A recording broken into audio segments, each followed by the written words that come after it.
Cheers. So, I've written a poem called Home is where the fart is. Home is where the fart is. In the morning, walking, talking, into the kitchen. And fuck me, that stinks. Dad stood there, no underwear, with just his green dressing gown on. And the fart just fucking lingers. It stays in the kitchen for so long. Home is where the fart is. Because when you've lived in as many as me, I think that, not including uni, I've lived in 23. You lay to haste in garden waste and it's the smells that make it your own. As everything will change, but it all just stays the same. Welcome to your new home. But fuck it, home is where the fart always is. My sister loves baked beans. I shit you not, she'll sink a pot and fart dance for the queen. I do remember a time when she got quite savagely ill though. Just sat at the dining room table like, "What's up, Jazz?" I said. "I don't feel too well." A second passed, a cloud from us, and what the fuck is that smell? Eggy burps and eggy farts. I can still fucking smell them. Home is where the fart is, whether we're up north, down south, or somewhere in between. Home is when the TV's on and mum's farting in her jeans. She'll hate me for saying that. Anyway, home is where the fart is because we only fart at home. And the fart's most on the bone when we fart phone alone, as farts live a fart if it's a comb when you start. That's cool though. Our home is empty without our farts. Imagine our farts but not riddled with zest. And our home's left now wandering in jest. Oh, fuck's sake, I've forgotten the rest. Let me tell you about a time where I started to fart, but ended up following through. I said, "Oi, smell this." "Oh, it's shit. Jazz, now what do I do?" Well, I can tell you what I fucking did. I cleaned up, and I carried on. For sure, it was messy, but messy not for long. You see, the beauty of a fart is that it's here and then it's gone. So when I get back and I smell some swift crap, I know that's just where I belong. Cheers. Thanks. Thanks a lot. Okay, this is called A Letter from Home, and it was sent in by a PhD English Lit student, but it's anonymous. A poem about spoken from the house to him. I was there when you arrived, young babe in swaddling close to mother's breast. Yet I remember before that, the rush to paint the walls, the rush to build the furniture in a recent vacant space, expectant of your arrival. You nearly never came home, your mother too. But you both did. It was tumultuous and I saw it all. The first time you cried, your stumbling, your tumbling, and your failed attempts to walk. I heard your first sound, echoing sounds. Decibels of noise in my silent, empty space, I answered back, silence. Milk, you cried. Yet you didn't know the sound for that yet. It was in the smell of fresh paint and freshly made formula where you lay. I saw you, a crib of fortress of which you tried to escape. I watched. I didn't understand why. Time passes. I saw you, cotton polyester jumper too big, but big enough to grow into. Trousers taut at the hems that were lovingly stitched, awkward clothes made to last. I saw you come home with tattered, broken shoes, despite the half-broken pleas of, "But Mum, I was playing football," which fell upon silent ears. The crib was gone a while ago. A bed. You would pass in and out of view as you exited and returned, chasing dreams, ideas, thoughts that were way too large for your head. School, they called it, but you left it confused. Silent, drowned, and yet you still managed to swim. Time passes. I remember you coming home, head heavy, full of anaesthetic. Your head slumps down to the settee, cushion and blanket underneath your head. It'll get better soon, they said. They said the operation was a success. You smelt of ammonia, operations and hospital. I saw the blanket get thrown away. Time passes. I've been there watching, waiting. My colours change and the content changes. New furniture, curtains, new objects, items, trinkets, but still I see you and I watch you. Time passes. A year, anaesthetised, heavy, body burdened by a weight far too heavy to carry. It's fixed, they say. You'll be able to hear. But I see you grow up, develop, change, and you can't hear. Until you come home, device is part of you. Mechanical crutch, hearing aid, they call it. Home will be the best remedy. It shocked you. You can suddenly hear the echoes against the walls and the water running and the lazy cat that never moved. You look at her. You hear her purring softly, gently. This scares you. Noise is scary. It's too loud, too fast, too constant. I see that you turn to books, to words, to escape the burden of a heavy laden tongue and ears that can't quite hear.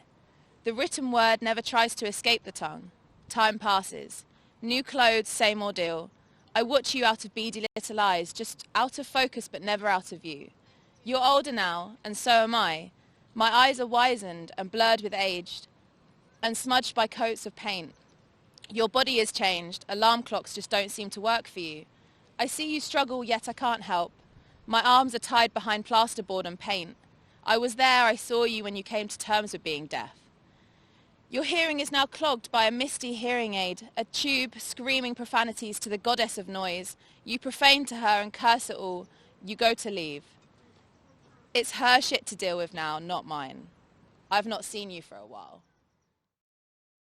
Home in the physical sense is an abstract phenomenon to the displaced, for the physical roots never had the opportunity to dig deep. Instead, home is something you search for through each other. My family have been displaced twice by the Turks. One generation during the 1915 Armenian genocide, causing them to uproot Cyprus, only for the next generation to be forced out again during 1974 Turkish Cypriot invasion, and thus replanted themselves in the UK. Despite the inescapable uncertainty of their futures, the complete unfamiliarity in their new surroundings, the anxieties about providing for their children, finding home in each other is precisely how my grandparents managed to pull through. They faced these big problems together while sharing the same culture and pain from the past, helping them not to feel alone. They also found mechanisms to preserve their natural selves and Armenian identities through sharing memories, discussing literature and history, listening to music and enriching us with these experiences and sense of identity. Home to them is genuine connection, to trust and be understood by someone you love, to express your identity naturally with no fear, to go forward in life knowing you have someone fighting the battle with you. The philosophy of home remained with me when I entered foster care. Although from completely different worlds, my foster parents and I managed to bond through showing a level of care, understanding and building trust. My idea of home began to expand onto the rugby pitch.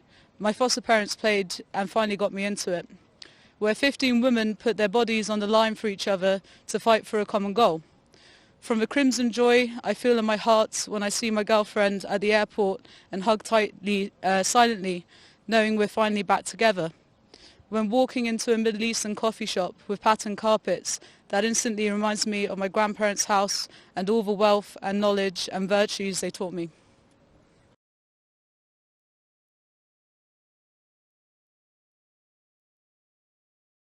Hello, I'm Sam, and this is my spoken word speech. Home is a wide open space. Home is a warm, fine roast dinner. Home is looking over the river to Sharpness. To see the wide opened, undulating water, the fast flowing current. Home is a bright yellow sandbar. Home is a striking gap between the treetops to the river. Home can be isolated. Home can make you feel overwhelmed. Home can make you feel lost. But home is where your parents live. Home is precious. Home is a forest.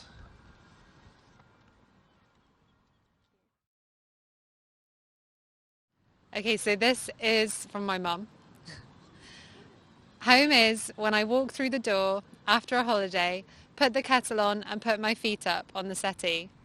When I go to my mum's after a long train journey and have a cup of tea on her settee. When my girls come to ours and we snuggle watching TV on our settee. When I find a great story and I read it for hours on our settee. When someone is out and we eat our tea on our settee. And when I go to my special beach.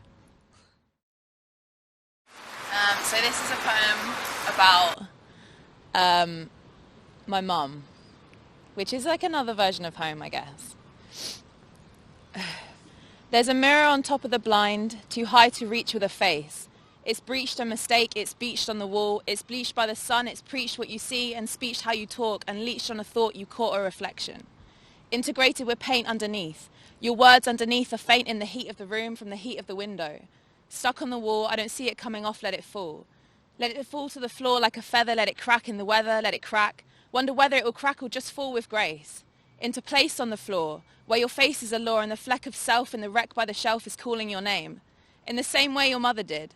It's a shame that you never hid your annoyance as she came in your room at that name time and bloom, and you're still asleep, but she's gone and you're awake and she's still gone. And now the mirror is fixed and reflections are clear. You're transfixed once again by a face that can't see and an eye that can't talk and a lip that can't look and a blank expression. You can't hear the name that once rang in the air. It's silenced by the ears under hair and you wonder where the call of dinner is.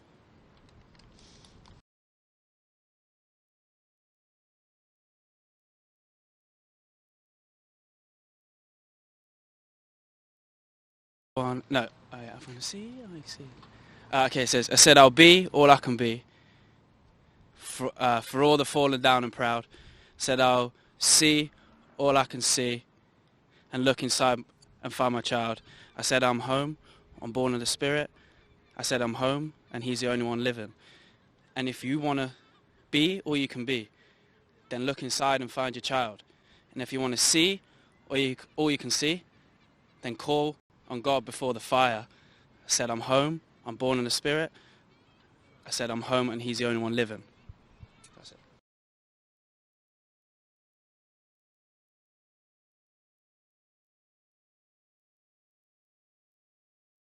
Hi, my name's Ikabor. Just popped in for some poetry. This was written about my hometown, inspired by a family friend who passed away. O Penryn, with your cobbled walls and giggling mysteries, hiding the poets beneath your gentle wings, keeping them warm when the world becomes too much, hatching us when we are ready to return. I don't know why the dreamers are taken first, or why beauty always comes with hurt, but this tiny town holds so much magic inside falling down houses and silent streets. This is where the artists meet. When the pruners snip rose heads among the memorial beds, a spirit walks these hidden streets.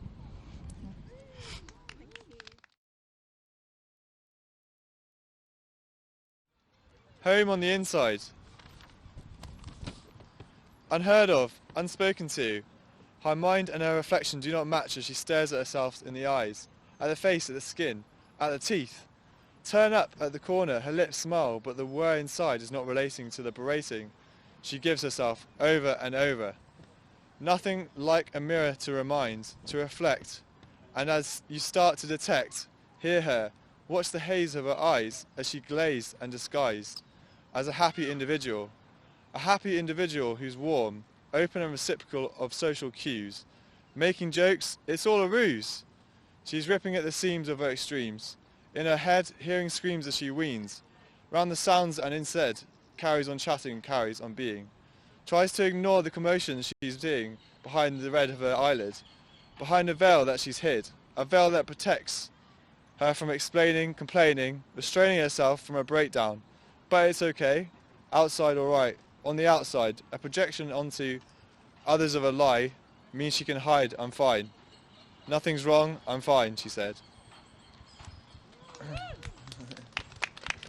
That's a really good poem.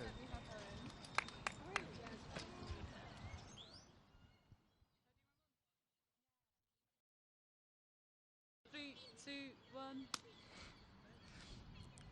This is a poem by Jermaine McKinnon, my mum. Home is familiar. It is warm. It is comforting. It is the sound of quiet.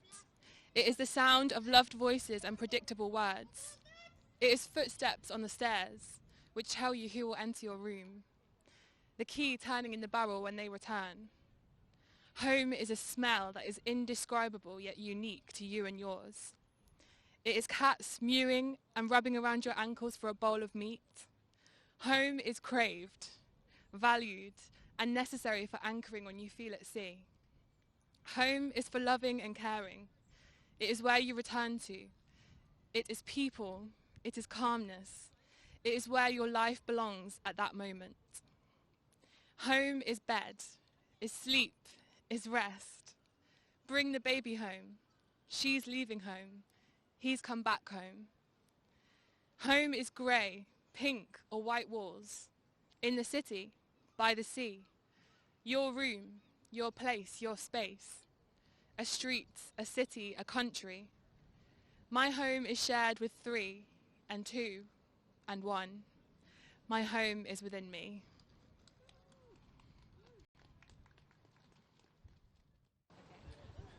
How does that sound? Speak again? How does that sound? Does this sounds clear to you? Oh, very good. Okay. Who's the clapper? Oh, it's still going. Okay. What is home? Home to me is food. Food binds us, brings us together around a single table. No matter the size or shape of the table, it is a place where we can all resolve our differences, plan for holidays, check up on how we are, resolve problems. Food is what also gives us nourishment, gives us energy, prepares us for the challenges of the day. And quite frankly, because I love food very much, it's perfect in every way. But that is what home is to me and my family. Thank you.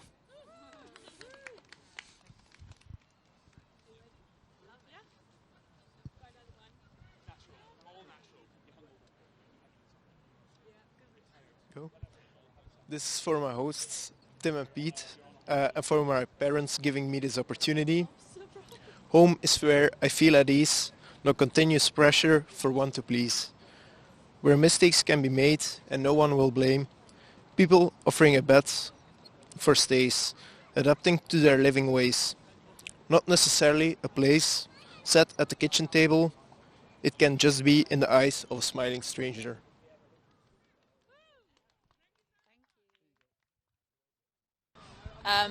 This is almost bodily function kind of home and mind. I've built walls I cannot duly stick to. I've built towers without shades. Don't open the window for I contain my rage. My mind stuck on the 13th floor getting fried in a fury. Heat surging from beneath the judgment jury. Hell's ablaze with thoughts of anguish. Ticks pierced my revelry. Blood's twitching in my eye as I focus just to stop. Don't blink like that, as the cavalry said, 'cause switching was the reason that now Humpty's dead. It was nerves of the king's arrival. Blink once, blink twice, 1,000 times denial was the egg's survival. I'm crunching as I gag on shell my mayo egg sandwich. Thank fuck Humpty fell. Feed the hungry, feed the sick. I thank the Lord for Humpty's tick. It's a saviour to us all, just like Jesus and his wine and bread for flesh. For our sins the bread man bled to bless the lands with holy glory. Just like when it's time to pour the monthly ketchup sachet from within my soul. Just another wall, just another glory hole. Wet amongst the sodden sheets of blood, I've stained it yet again, an expat baby flood. 'Cause where am I really from? Here and there, my baby's hair would be black if it were ever born. 'Cause I have the stronger gene. Black trumps blue like brown and green.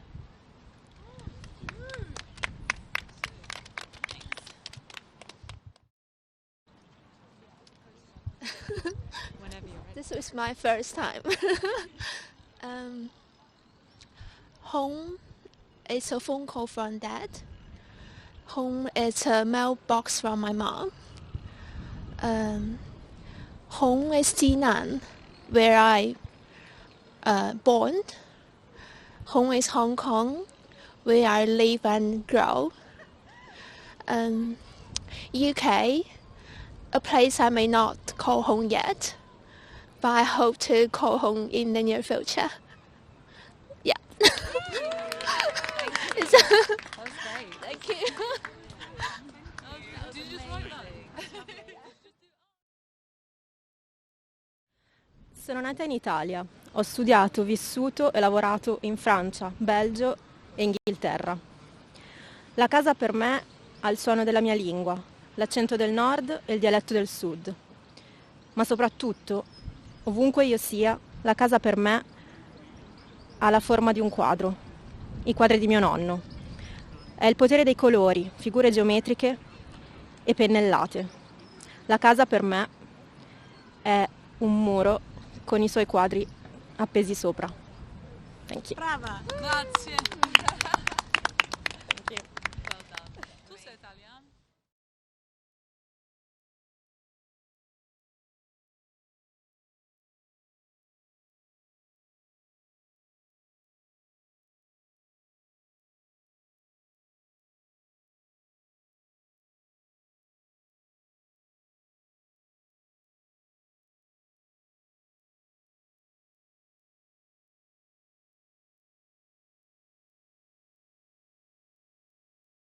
So this is a poem about home.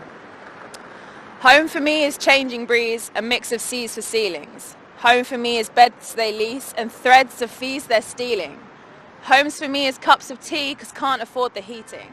Homes for me is bread no cheese as lactose free's appealing. Home for me can't plant a tree with yearly roots of fleeting, but really see a home for me is where my mammy's eating. What the hell is home to me? I can't be free from what this house confines to be. Expressively, I'm stuck between leaving town and planting trees. The roots I freeze aren't there to please, a ground of immaturities. I welcome change from something please, a lack of answer was a breeze. To keep a pretense stuck on lease, to jump from rat to rat like fleas, no grounded sight, to keep a tease. Home is not under the seas, but a shackle where I lay my head. A home is where I go to bed. Okay, I go by the name of Melisa. Home for many people is somewhere safe. Home for many people is somewhere beautiful. But also home for many people is something that they have to fight for. It's something that they have to struggle for. It's not always something that they have from the beginning. So I want to share this poem called Reversal, and it's inspired by my personal walk and also to voice what other people actually have to go through as well. Many struggle for food, struggle for water, struggle for clothes, struggle for housing, protection, struggle for their life. Focus just survive so you don't have the chance or time to reflect in your own mind about the reason why you are even alive. The meaning behind why this world needed your life. Existence the proof we are needing your life. But we are too preoccupied by basic, so complex issues never make it to the front. Oppression afraid if we wait till our greatness, afraid of who we all can become. Life holds the chance to find you and become. But we are stuck on pursuing things as we've been accustomed to none. In a world where there is more than enough, eyes search for the simple necessities, hands grab for survival. Gifts even get sold to pave a new way, so many modern day slaves held by chains of material gain, but who can we blame? Human logic spoke to the priorities we've made. Human greed pushes others to the realities they face. Cupboards go empty and some live on streets. Small pay and from the system smaller grace they see. Sad reality, some get flaunt and possessed with no heart to truly produce a legacy. Get paid so they impress but never manifest truth or own things hereditary. Product of scarred mentalities from past poverty. All in all, having became to kings and queens over time a novelty. True life in essentials, still in pursuit of the baser needs. While 1% has got plenty, reclining with ideas and reinvesting their time into things that actually return. What do we own? Outside of mental for material, our focus on survival, conveniently investing our lives into futile flames that take it to burn. Yes, many have to struggle for food, struggle for water, struggle for clothes, struggle for housing, protection, struggle for their life. So they don't have the chance or time to reflect in their mind about the reason why they are even alive. Thank you.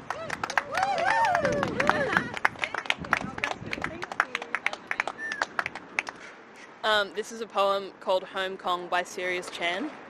Home for me is war, no peace, because the riot police try to murder me. Home for me is just an idea, because the shop IKEA close at 10:30. Home for me is nowhere near, because FHD got my blanket jet cleaned. Home for me I cannot seek, because the rent right here my salary can never reach. Do you want me to read out the... My work is based on the living of grassroots in my hometown Hong Kong, which is famous for coffin cubicles and cage homes. People whose lives in such small space love to spend their day in IKEA display room and 24/7 McDonald's. Some people prefer being homeless rather than spending £200 per month to rent a coffin-sized room. Ever since the anti-extradition protests and police violence started in June 2019, brackets still ongoing, the street of Hong Kong is always filled with tear gas and chemical irritants added water, making the life of homeless people harder. Every Christmas, FEHD, Food and Environmental Hygiene Department, try to get rid of the homeless by washing the floor at winter night, wetting their cardboard and blanket. Last Christmas, government sent riot police to throw away all the homeless people's belongings. Some of the homeless were working and lost most of their stuff. Some of them have a disability and got bullied by the police. Some of them were lucky to retrieve their clothes in the garbage afterwards. There is no space for home in this city.